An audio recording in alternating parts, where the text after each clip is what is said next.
السلام علیکم ناظرین، اس نئے ایپیسوڈ کے آغاز میں ہم لوگ دیکھتے ہیں کہ کئی قبیلے کے خیمے میں عثمان صاحب کہتے ہیں کہ صوفیہ منگولوں کے خلاف اتحاد چاہتی ہے، اس کی نیت خالص ہے یا نہیں ہے۔ ہم یہ سمجھ جائیں گے کل کراکول پر قبضہ کرنے کے بعد بھی اگر اس کی نیت وہی ہوگی تو پھر ہم الچائتوں کے ساتھ ایک عارضی اتحاد قائم کریں گے۔ پھر چرخدائی کہتا ہے اس کے بعد وہ اپنا خیال بدل رہی ہوتی ہے، شاید اس کے بعد آپ کبھی اپنے اولاد کو نہیں دیکھ پائیں گے۔ جبکہ علاؤدین اپنے خاتون گونجا سے کہتا ہے، گونجا جلدی سے تیاریاں مکمل کرو، ہم کل صبح روانہ ہو جائیں گے۔ اور یہ کہتے ہوئے علاؤدین وہاں سے روانہ ہو جاتا ہے اور گونجا بھی اس کے پیچھے روانہ ہوتی ہے۔ پیچھے سے پاچمہ پریشانی کے عالم میں بالا سے کہتی ہے، ماں میری بہن کا کیا ہوگا، ہم اسے کبھی نہیں ڈھونڈ پائیں گے۔ اور پھر عثمان صاحب سرداری خیمے سے باہر نکلتا ہے اور غصے سے کہتا ہے، گھوڑے لے کر آؤ۔ جنہیں دیکھتے ہوئے بالا کہتی ہے، عثمان یہ کیا کر رہے ہو، تم نے میرے بیٹے کو بیچ کر اور میری بیٹی کی قسمت کو حوالے کر دیا ہے۔ اور عثمان کی جانب بھاگتی ہے اور کہتی ہے، عثمان، لیکن عثمان گھوڑے پر سوار ہو جاتا ہے اور بغیر جواب دیے قبیلے کو چھوڑ جاتا ہے۔ تو بالا کہتی ہے، میرا بھی گھوڑا لے کر آؤ۔ تو سپاہی بالا کا گھوڑا اس کے پاس لے آتی ہے اور بالا بھی گھوڑے پر سوار ہوتی ہے اور عثمان صاحب کے پیچھے چلی جاتی ہے۔ جبکہ دوسری جانب گوجا صاحب اور حسن صاحب اپنے سپاہیوں کے ساتھ آگے بڑھ رہے ہوتے ہیں۔ جبکہ گوجا صاحب حسن صاحب سے کہتا ہے،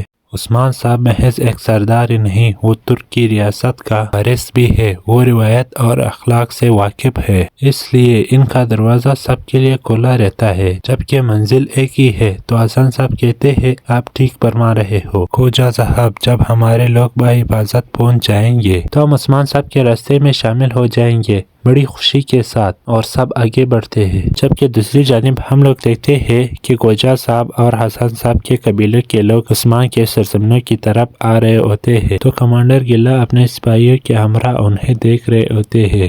ان کا ساتھی کہتا ہے، عثمان نے انہیں آباد ہونے کے لیے زمین دی ہے۔ تو کلاڈیوس کہتا ہے، عثمان کی جسم اور شکل اختیار کرنے سے پہلے میں ان کے گوشت اور ہڈیوں کو ٹکڑے ٹکڑے کروں گا۔ اگلے لمحے اس کے اشارے پر اس کے تیر انداز ان ترکی سپاہیوں پر کر لیتے ہیں جو قبیلے پر آ رہے ہوتے ہیں، اور پھر بازنطین سپاہیوں پر حلہ بول دیتے ہیں۔ یہ سب دیکھ کر ہرستی ان کلاڈی سے کہتا ہے کہ یہ خبر عثمان کو پاگل کر دے گی۔ تو کلاڈی کہتا ہے، اسے پاگل ہونے دو، میں اسے ان کے غضب سے اپنا غلام بناؤں گا۔ اور ادھر تمام بازنطینی سپاہی ان ترکی سپاہیوں اور لوگوں کو مار رہے ہوتے ہیں، جنہیں دیکھتے ہوئے گلاڈیوس کہتا ہے، مار ڈالو، ان سب کو مار ڈالو۔ جبکہ دوسری جانب عثمان صاحب اپنا گھوڑا بگاتے ہوئے مسلسل میدان میں آگے کی جانب بڑھ رہے ہوتے ہیں، جبکہ بالا بھی اس کے پیچھے جا رہی ہوتی ہے اور عثمان عثمان کہہ کر پکار رہی ہوتی ہے۔ تو عثمان صاحب یہ سن کر گھوڑے کو روک لیتا ہے اور گھوڑے سے اترتا ہے۔ تو بالا بھی اس کے پیچھے ہوتی ہے اور وہ بھی گھوڑے سے اترتی ہے اور عثمان صاحب کے پیچھے آ کر عثمان صاحب سے پوچھتی ہے، آپ علاؤدین کو کیسے جانے دے سکتے ہیں؟